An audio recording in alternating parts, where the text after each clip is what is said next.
j'ai remarqué que ici, aux États-Unis, au Canada, en Europe, la ponctualité, c'est devenu comme une culture. Je me souviens, j'étais aux États-Unis, j'avais un rendez-vous avec un Américain, né en Amérique, qui n'est même pas chrétien, mais il était à temps. Donc à 15h, on était... Donc, vous savez, il y a des embouteillages, mais à 15h moins 5, je vois la voiture chercher le parking. Et quelqu'un m'a dit, ici, c'est la culture, c'est normal. Mais moi, ce qui me dérange, c'est pourquoi les chrétiens ne sont pas ponctuels. Alors maintenant, je vais parler de la ponctualité. Est-ce que Dieu s'intéresse à la ponctualité? C'est ça la question. Je vais vous apprendre un mot nouveau qui n'est pas dans le dictionnaire. C'est Made in Burundi. C'est un mot c'est d'aboriste. D'aboriste? Oui, d'aboriste. D'aboriste? D'aboriste. D'abord, je veux d'abord. Tu vois le d'abord? Quelqu'un qui a toujours des excuses, je l'appelle un d'aboriste. Ah ouais. Oui. Ah, c'est bien. Ça c'est inventé, c'est pas dans le dictionnaire. Il fait comme moi, il invente des mots. Oui, c'est moi vrai. aussi, j'invente des mots. Franck, il a un dictionnaire à lui tout seul. Alors, avant de parler d'aboriste, Franck et Evelyne, je vais vous donner un exemple. C'est un enseignement qui est sur YouTube, j'ai appelé « Enlève d'abord ». Faut enlever le d'abord. Alors, j'ai donné un exemple à l'époque quand j'ai enseigné. L'homme le plus riche qui était connu, l'homme le riche qui était connu au Burundi, c'était Bill Gates. Mais maintenant, on va parler de Elon Musk. Parce que c'est l'homme de l'actualité. Donc, je crois que même ceux qui suivent les informations, avec ce qui se passe, on connaît Elon Musk. Elon Musk, on parle de plus de 200 milliards de dollars américains. Pas canadiens, américains. Alors, il vient, juste une supposition, dans ton église. C'est toi qui me suis dans ton église, ou même toi aussi. On te dit que dimanche, Franck, on te dit que dimanche, à 3h du matin, si tu es à l'heure, à 3h du matin, ceux qui seront à l'église physiquement, à 3h, pas à 5h, 3h du matin, Elon Musk va donner un chèque de 50 000 dollars. Pas canadien, américain. Yeah. Si tu es à l'Afrique de l'Ouest, multiplie combien en francs CFA, je ne sais pas, en francs congolais, en francs burundais. Donc, il va te donner ça parce qu'il a la capacité de le faire. Tu vois? Alors, je suis sûr que l'église sera remplie. C'est sûr. Il y a des fortes chances. Ah ben oui. Je me souviens, quand j'ai donné cet exemple, je parlais de Bill Gates, il y a quelqu'un qui a dit, moi, non seulement je serai à temps, je vais passer la nuit à l'église. Pour être sûr qu'il n'y a pas de problème. Je vais avoir ma place. Mais être sûr que... Oui. Même la maman qui vient de mettre au monde, ça fait deux jours, tu te dis, après tout, si j'ai 50 000 dollars, les dettes, tout ça, je serai là. Donc, c'est la motivation. Oui. Mais tu vas voir, c'est pas ici, mais en Afrique, en général, les églises, les chrétiens, quand ça commence à 8 heures, il y a ceux qui arrivent même à 10 heures. Ils viennent, tu vois, il y a toujours de retard, 30 minutes, 1 heure, et ils trouvent ça normal. Mais les mêmes chrétiens qui sont toujours en retard à l'église, ils sont ponctuels au travail. Si le travail commence à 8 heures, ils sont là. Si ça commence à 7 heures, même s'il pleut, il sait qu'il doit être là, parce que s'il n'est pas là, il aura des problèmes avec son chef, et il veut le pain, il veut l'argent, il veut le salaire. Donc, il est motivé par le salaire. Mais avec les sœurs de Dieu, c'est Dieu, c'est normal. Donc, on trouve ça normal. Donc, maintenant, on va voir que les chrétiens doivent changer de mentalité. Vraiment. Donc la ponctualité, ce n'est pas une question de culture occidentale, c'est une culture biblique. Amen. C'est ça que je vais vous montrer alors. Dans Luc chapitre 9, là je parle maintenant de d'aboriste. Versets 57 à 62, donc c'est Jésus, pendant qu'il était en chemin, il y a quelqu'un qui est venu, Jésus, il a dit, Seigneur, je te suivrai. C'est quelqu'un qui vient dire à Jésus, je te suivrai. Et Jésus a répondu en disant, les renards ont des tanières. Les oiseaux du ciel ont des nids, mais le Fils de l'homme n'a pas un lieu où il puisse reposer sa tête. Verset 59, il dit à un autre, suis-moi. Maintenant, c'est Jésus qui dit à cet homme, suis-moi. Qu'est-ce que le d'aboriste a dit? Laisse-moi d'abord. Il dit, Seigneur, permets-moi d'aller d'abord. J'ai colorié d'abord. Permets-moi d'abord d'aller ensevelir mon père. Ça, normalement, tu as perdu ton père. Tu veux aller enterrer ton père, c'est tout à fait normal. Oui. Qui ne comprendrait pas ça? Parce que lui c'est pas seulement aller à l'enterrement comme on fait. Donc, dans la culture juive, il y a aussi l'enterrement, il y a le temps de rester à la maison, donc tu dois t'absenter. Mais même si c'est normal, ça se comprend. Qui ne comprendrait pas ça? Quelle est la réponse de Jésus? Il veut d'abord aller ensevelir son Père. Jésus a dit quoi? Laisse les morts ensevelir leurs morts. Et toi, va annoncer le royaume de Dieu. Donc, tu n'as pas d'excuse. Si moi, Jésus, je t'appelle, viens. Ça, c'est le premier d'abordiste. Alors, le deuxième, il dit à un autre, je te suivrai. Tu vois? Un autre dit, je te suivrai, Seigneur. Quelqu'un qui te propose de suivre Jésus, mais, il dit, mais, je veux te suivre. Il a la volonté de suivre. Il veut le suivre. Mais, permets-moi d'aller d'abord. Un autre d'abordiste. Permets-moi d'aller d'abord prendre congé de ceux de ma maison. Donc, je vais aller dire au revoir, passer le temps, faire des photos, parler, tout ça. Mais Jésus lui dit, quiconque, là c'est le côté plus fort, quiconque met la main à la charrue, vous connaissez la charrue? Oui. Donc, il y a la charrue pour à l'époque. Labourer. Voilà. Voilà, pour labourer. Oui. Voilà. Donc, la charrue ici, c'est MCI TV. C'est ça, la charrue. Oui. La charrue, c'est ce que tu fais comme travail. Quiconque met la main à la charrue, donc la charrue pour avancer, il faut qu'on tire. Ouais. Alors maintenant, ce que vous faites ici, vous êtes en train de pousser la charrue, MCI TV. Donc, quiconque met la main à la charrue et regarde en arrière, c'est donc un d'abordiste. Il n'est pas propre au royaume de Dieu. Des conséquences, il parlait des conséquences. Oui. Donc, Dieu n'aime pas les excuses. Tu vois, même si dans Luc 14, Jésus a donné il a donné un parabole, il a invité beaucoup de gens et il a dit que mais tous unanimement sont mis à s'excuser. Tu vois, quelqu'un dit j'ai acheté 5 paires de bœufs, je vais les essayer. C'est normal. Excuse-moi, je te prie. Un autre dit, il rapporta des choses à son maître. Donc un autre dit, je viens de me marier. Il veut quoi? Honeymoon, lune de miel. Donc un peu de mots, je vais dire, il n'y a pas d'excuse. Quand Dieu t'appelle, vas-y. Et si le culte commence à 8h, sois là à 8h. Parce que c'est important. Dieu veut qu'on le respecte. Oui. Si tu as un rendez-vous avec le Premier ministre canadien, je m'adresse à un Canadien. Le Premier ministre canadien dit, Franck, je vais te voir à 9h. Et si à 9h, il est là et tu n'es pas là, est-ce qu'il va t'attendre? Des fortes choses. C'est pas qui l'attendent pas. C'est ça que voilà. Mais par contre, si tu arrives à 9h et qu'il n'est pas là, tu vas l'attendre. Oui. Mais aujourd'hui, les chrétiens font entendre Dieu. Il y a le culte, il y a la prière, il y a des choses de Dieu, on néglige. Alors, moi, donc, ce que je veux, c'est que cette culture d'honorer Dieu, d'être là à temps, et penser que si tu es à temps, ça veut dire que tu honores Dieu. Et si tu négliges la prière, si tu négliges le culte, si tu négliges l'œuvre de Dieu, et tu oublies que Dieu te voit quand tu es ponctuel au travail. Oui. Voilà, ça, c'est ce que je voulais dire. Je veux dire que les chrétiens doivent changer de mentalité, et savoir qu'être ponctuel, c'est une forme d'adoration. Ah, beau final, merci Chris. Vraiment. Je pense que ça touche à un point hyper fort parce que c'est une vraie mentalité en fait. Oui. C'est vraiment, moi je viens de Suisse, l'heure c'est l'heure. Oui. En Suisse on a un principe, si j'ai rendez-vous à 9h, on a ce qu'on appelle le quart d'heure de politesse. Jusqu'à 9h15, dans ce quart d'heure, tu arrives, c'est bon, tu demeures dans la politesse, on va t'attendre. À l'université au Burundi, il y a ce qu'on appelle retard académique. Oh, okay. C'est 15 minutes. 15 minutes. Donc, les 15 minutes à l'université, c'était accepté. Voilà, une période de grâce. Mais au Québec, c'est pire. Au Québec, j'ai remarqué, je pensais que les Suisses, on était les plus ponctuels. Je peux vous assurer qu'au Québec, la ponctualité, c'est encore plus important.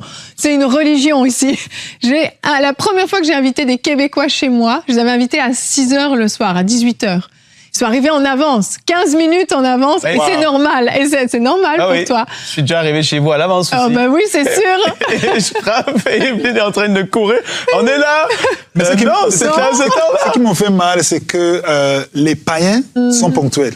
Et les chrétiens ne sont pas ponctuels. Je dis en Afrique. Oui. En Europe, en général, c'est pas un problème. Mais je peux te rassurer, on a le même problème au Québec, hein. Ah bon? Malgré tout. Hein. Oui, dans les églises. Je crois que c'est partout. Ah oui, dans les églises. Mais les mêmes chrétiens qui sont en retard à l'église, ils ne sont pas en retard au travail. Non. Tu vois, c'est toujours une question, un minimum d'équilibre.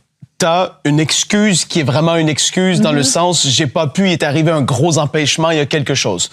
Si tu le sais que tu vas l'être, et que tu n'es pas dans cette période de 15 minutes, admettons, déjà, un message, c'est très important. J'ai un peu de retard, désolé, etc. Si tu es encore plus en retard que ça devient, même à quelque part, un manque de respect pour ceux qui t'attendent et tous ceux qui se sont déplacés là. Je l'ai déjà vécu. Tu arrives dans une salle de réunion au travail, tout le monde est là et tu es celui qui est en retard. Et là, tu as un peu la honte sur toi. Et tu te dis, désolé tout le monde de vous avoir fait attendre, mais c'est une réalité. Et là, quand on prend ça et tu amènes ça dans le domaine de l'esprit, dans l'Église, dans des rassemblements, pourquoi est-ce que c'est différent? C'est comme si soudainement, ça dérange pas. Voilà. Ça va. Voilà. C'est correct pour ça. Le Seigneur comprend. Et quand Chris fait des réunions, il dit que c'est à 16h, c'est à 16h que ça commence. Il était là à la croisade d'Abidjan. Oui. Je me souviens à la croisade, je crois, à Edmonton, ici. Oui. C'était en 2019, je crois, 2018, je crois, ou 19. C'était à Edmonton. Alors on m'a dit, ici au Canada, beaucoup qui vont venir, ils seront en retard parce qu'ils travaillent, les shifts, tout ça. On m'explique qu'il faut à 16 heures. Ils ne peuvent pas être à 15 heures. C'était à 15 heures à l'époque. On dit qu'ils ne peuvent pas être à 15 heures. C'est l'équipe qui m'a dit. Oui. Je vous dis qu'à 15 heures, je serai là. Si les musiciens ne sont pas là, moi, je vais être là. Je vais prendre le micro et je vais parler. Oui. Mais ils ne seront pas là. Mais s'il y a 2 ou 3, c'est déjà assez. Jésus a dit 2 ou 3, je suis au milieu d'eux. Amen. Même dans mon église, là où je prie au Burundi, cette mentalité a changé. À l'époque, je me souviens, un jour, j'étais en train de présider, c'était il y a beaucoup d'années, avant même Kanguka, et il n'y avait personne. Toute l'église, il n'y avait personne, il n'y avait que les musiciens. Et moi, j'ai parlé, j'ai dit aux musiciens, alors, allez vous asseoir ici, on commence. Et aujourd'hui, à -5, c'est presque rempli. Wow. Les voitures, parking, tout ça, la mentalité a changé. Alors maintenant, j'insiste même dans Kanguka, il y a une émission le jeudi, je parle de changement de mentalité. Je veux que les chrétiens changent de mentalité. Donc, ce que tu disais, pourquoi est-ce qu'ils sont en retard pour les choses de Dieu? Pas les choses du monde. Pourquoi? Parce qu'il y a le manque de crainte de Dieu. On ne craint pas Dieu. Quelqu'un qui craint... Moi, quand je suis en retard, je me souviens de ma fille. Ma fille, maintenant, elle a 14 ans. On était des jeunes mariés. Elle avait 1 année, je crois, presque. Il fallait être là. À l'époque, on commençait à 7h30, je crois, à l'église. Nous sommes partis et dormaient. On a changé dans la voiture. Je dis, il faut que je sois là. Pourquoi? Parce que je veux honorer Dieu. Donc, être ponctuel, c'est honorer Dieu, c'est donner du respect à Dieu. Donc, quand je dis, non, Dieu comprend, c'est ma fille, non. Dieu comprend que c'est un d'abordiste. Ouais. Vraiment. Ça revient un peu à la conséquence. Par rapport à la crainte de Dieu, même, Chris, qu'est-ce que tu dis? Je crois que c'était la semaine dernière, Evelyne, ou je ne sais plus quand, j'ai fait une rubrique sur la crainte de Dieu. Et le mépris que lorsque la crainte de Dieu diminue, le mépris qu'on peut avoir pour les choses spirituelles. Maintenant, la conséquence aussi va être une motivation. Admettons, dans une église, parce que souvent, les gens, qu'est-ce qui va arriver? Contexte église, ils vont se dire, c'est la louange, il y en a pour 45 minutes, je vais arriver à 25 minutes durant la louange et il n'y a pas de souci. Evelyne ferme les yeux parce que ça l'énerve. Ça vient la chercher. Ouais. Mais c'est la réalité. Maintenant, imagine un dimanche, le message commencerait à 10h. Oui. Et il y aurait la louange après. Là, tout le monde serait déçu parce que mais j'ai manqué le message. Mais la conséquence ferait que tu voudrais plus être en retard parce que tu dis, mais est-ce que je vais manquer le message si j'arrive à 10h ou est-ce que il y a une légèreté vis-à-vis de la louange? Oui. Je vais faire 10 minutes à la fin, je vais être bien, puis le message après. Il y a un pasteur dans une église, un jour, il en avait marre que toute son assemblée arrive en retard. Et sans prévenir personne, il a décidé d'inverser. Il a commencé par la prédication. Voilà. À 10h, la prédication a commencé. Il y avait presque personne. Les gens sont arrivés sur le amen de la fin. Voilà. Les gens étaient dégoûtés. Mais c'était pour leur servir de leçon. Et moi, j'ai un problème. Oui, ça m'irrite. Oui. Parce que quand tu vas à l'église, il y a un moment où tu donnes au Seigneur et un moment où tu reçois. La louange, l'adoration, tu vas pour donner au Seigneur. Comment tu peux mépriser cette partie-là, si important? C'est pas un interlude musical, la louange. Tu viens pour adorer le Seigneur. Comment tu peux dire, c'est pas grave si je manque ça? Non, ne manque pas cette partie. Elle est même plus importante que le message à mes yeux. Justement, je te donne un exemple. Il y a un ami américain, il était passé pendant 12 ans. Il était au Burundi. C'était en 2009. Je l'ai invité dans une cellule de prière. C'était une cellule de prière, mais il y avait beaucoup de gens. Il y avait une cinquantaine, presque 100 personnes. C'était comme une église. Et il m'a demandé, c'était lui le prédicateur, il m'a demandé quand est-ce que ça commence, quand est-ce que je vais commencer à prêcher. J'ai dit, on commence à 17, tu vas commencer à 18h. Et il a dit, quand est-ce que ça commence? C'est à 17h. Mais on va partir à 17h30, 40. Il dit, pourquoi? Non, je vais être là à 17h. Je dis, à 17h, c'est le début, il y a peu de gens. Je veux être là à 17h. Et c'est lui qui m'a aidé à changer de mentalité. Ah oui. Oui. Il m'a dit, je veux être là à 17h. Alors pourquoi tu veux être là alors que tu ne comprends même pas ce qu'ils disent quand ils chantent? Non, je veux l'atmosphère spirituelle. Wow. Tout à fait. Ça, c'était quelque chose de nouveau pour moi. C'était en 2009. Je veux être là. D'abord, je veux honorer Dieu. Il m'a dit chez nous. Il venait de Pennsylvanie. Il m'a dit chez nous, quand quelqu'un t'invite, tu es en retard, c'est manque de respect. Oui. C'est comme un manque de respect. Et moi, je n'ai pas compris. Et nous sommes allés, et il y avait 3-4 personnes avec lui, et on était bénis. On a senti la présence. Parce que beaucoup de gens aujourd'hui, en Afrique, la louange, on néglige. Même les pasteurs qui prêchent, je ne veux pas avoir de problème avec les pasteurs, mais c'est une réalité. Il y a beaucoup de pasteurs qui viennent juste 5 minutes avant la prédication. C'est-à-dire que 60 minutes de louange, il n'est pas là. Il est où? Au bureau. Parfois, il reçoit les gens. Parfois, il vous regarde dans des écrans. Il voit avec les caméras, il voit ce qui se passe. Il fait ces choses-là. Et il vient juste à 5 minutes. Pourtant, la louange, c'est la partie très importante. C'est parce que c'est la louange qui prépare l'atmosphère spirituelle. Tout à fait. Voilà, c'est ça. Et le même Américain, alors, un jour, un ami burundais qui s'est marié, il nous a invités. Et je lui ai donné la carte d'invitation. Il était écrit à 16h. Je lui ai dit, c'est 16h, mais chez nous. Ça veut dire qu'il faut être là à 17h. Il m'a dit, ça c'est chez vous, mais moi c'est moi. On va être là à 16h. À 16h, oui. J'ai dit, non. Il n'y a personne à 16h. Non, on doit y aller. Il voulait me donner une leçon. Nous sommes allés à 16h, c'était fermé. Il n'y avait personne. Oh. Il dit, il n'y a pas de mariage. Je te dis, c'est 16h. Il fallait être 17h. Mais c'était 16h. Mais ici, c'est ça. C'est comme ça. On a passé 1 heure à attendre. Oh.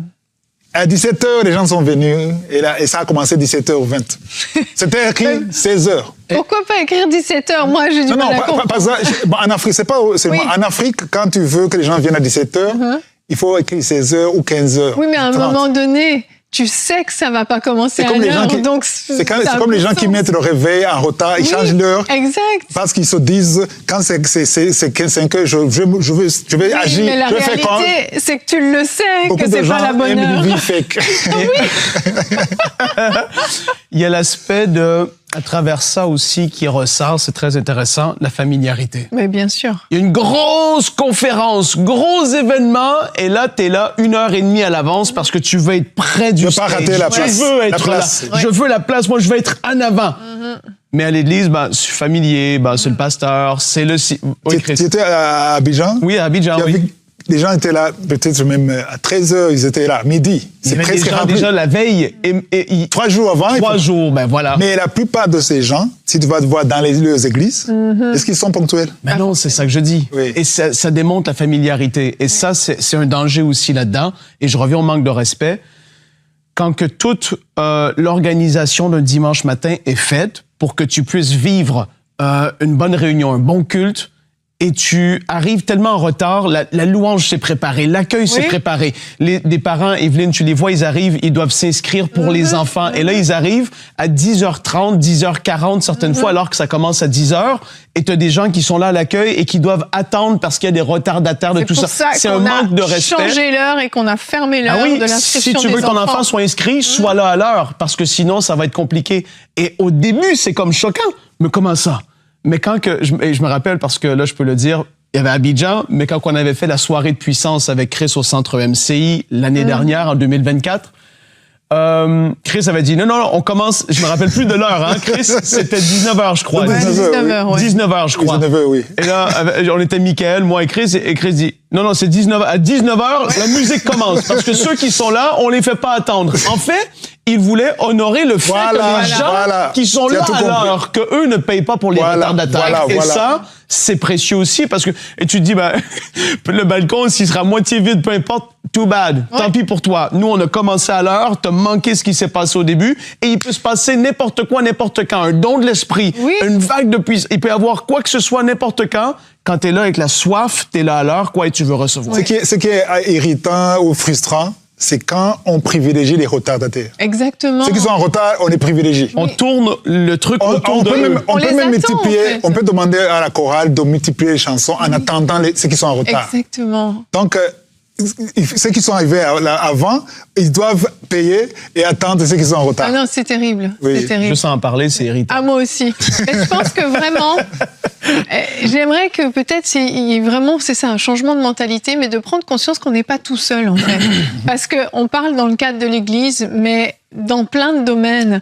Il y a plein de situations où tu fais attendre les gens. C'est tellement un manque de respect, je trouve. J'allais dire, à EMCI, ma vie, moi, au quotidien, elle est remplie de réunions. Oui, toi, c'est ton agenda. Moi, mon agenda, elle est très rempli. Vraiment. Maintenant, j'ai dû essayer de mettre en place quelque chose où est-ce que je laisse minimum 15 minutes entre deux meetings. Parce que les gens veulent me booker des meetings. Ah, ben, tu finis à 14h. À 14h, on se voit. Ben, si je dois aller boire de l'eau, si je dois faire ça, si je dois aller aux toilettes, si je dois... Et en fait, si j'accepte ça maintenant, des meetings collés dans le travail... Tu vas être en retard. Obligé. Et là, ça va faire un effet domino. Et en après-midi, ben, Frank est toujours en retard. Frank est ci et ça. Tu dois mettre en place des mécanismes dans ta vie qui vont te permettre, dans ta famille, dans ton couple, dans l'église, dans le travail, de pouvoir essayer d'intégrer la ponctualité. C'est de ça qu'on parle aujourd'hui. C'est tellement important. Mais c'est des clés qui sont ultra terre à terre, naturelles. Mais il faut y arriver. Sinon, ça va être comme ça dans tous les domaines. Et les enfants grandissent dans ce climat-là. Et puis, tu es rendu que tu sais plus quand est-ce que les gens vont arriver et c'est la normalité. Et ça, Tout à fait. Par culture, ça peut varier, mais quand même, c'est... Ce qui est important, c'est comprendre qu'être à temps est un signe de respect. Ben oui. Complètement. Parce que chez nous, en Afrique, même, ils ne sont pas là, ils n'appellent même pas, ils ne s'excusent même pas. Tu vois? Donc, tu sais que tu n'es pas en retard, tu n'es pas à temps, et tu as le numéro de la personne, tu ne t'excuses même pas. Oui. Tu vois? Mais si c'était pour un rendez-vous, pour professionnel, interview, tout ça, tu serais là. Tu dois être là. Moi, je sais que je vois à l'ambassade, donc les gens qui veulent le visa, waouh, toujours là, même 30 minutes avant. Ils sont là, bien préparés, ils révisent les dossiers. Pourquoi? Parce qu'ils veulent le visa. C'est ça, c'est l'importance que tu mets en fait, dans la chose. Et là, il faut se poser la question, si l'Église, le temps de louange et d'adoration n'est pas suffisamment important pour te faire arriver à l'heure, je pense qu'il faut se remettre en question et il y a un problème de motivation. Alors là, la motivation, parlant de motivation, j'aimerais interpeller les pasteurs. Parce que si le pasteur est toujours en retard, c'est facile que les chrétiens soient en retard. Oui. Donc, il faut avoir un exemple. Parce que le pasteur, s'il est là, à 8 heures, à 7 heures, pendant la prière, pendant la louange, il est là physiquement. C'est difficile, ça encourage les autres à le faire. Alors, s'il est toujours en retard, il vient quand il veut, donc on dit que, OK, ce qu'il fait, ça veut dire que la louange n'est pas importante, la prière n'est pas importante. Ce qui est important, c'est quand le pasteur est là. Donc, ça veut dire que aussi les leaders doivent donner l'exemple. Montrer l'exemple. Sinon, ça devient la norme. Voilà. Qui vont poser dans leur vie, il fait comme ça, je fais comme ça. Voilà. Et ça, il faut en être conscient que même dans les détails comme ça, Chris, c'est très important ce que tu dis, qu'on puisse prendre au sérieux et se dire, on est des repères, des modèles. Tu es un leader. Tu n'es peut-être même pas le pasteur principal, mais tu es un leader dans l'église. Voilà. Voilà. Soit à l'heure, soit à ton poste, fais ce que tu as à faire parce que les gens comptent sur toi. C'est 100% un modèle. Vrai et important, tout à fait. Vraiment, vraiment. Mettez en place des nouvelles façons de faire, des nouvelles façons de vous préparer. Il y a des choses toutes simples qui peuvent être faites. Si vous savez que vous avez besoin d'1h30 pour être prêt le matin, eh bien, mettez votre réveil plus tôt, levez-vous plus tôt, anticipez la veille, organisez-vous différemment. C'est vraiment possible d'être à l'heure si vous souhaitez d'être à l'heure, comme on l'a dit. Si vous êtes capable de le faire pour d'autres choses professionnelles, vous allez être capable de le faire aussi pour l'Église. Prenons les choses de Dieu au sérieux. On n'est pas en train de jouer, de faire semblant. C'est pas un jeu d'aller à l'église, c'est pas juste un passe-temps du dimanche matin ou du mercredi soir, vendredi soir. C'est des choses sérieuses, c'est des choses importantes. Et vous ne savez pas ce que le Seigneur a prévu de faire et à quelle heure il a prévu de le faire. Ne méprisez pas ces choses-là. Et important, de quand même garder les 15 minutes de grâce. Ça nous sauve la vie souvent. Oui. Il y a des imprévus. Oui, 100%. Mais quand tu as systématiquement une heure de retard, c'est plus de l'imprévu, là. Moi, je ne suis pas pour les 15 minutes. On en reparlera entre nous. En tout cas, Chris, merci beaucoup d'être venu dans Bonjour chez vous cette semaine. Merci pour ta ponctualité. Merci, il était toujours le premier sur le plateau. C'est la promesse de revenir, j'avais promis. C'était la promesse. Tu te souviens? Oui, Est-ce que tout à fait. tu nous le repromets? Oui, un jour. Un jour.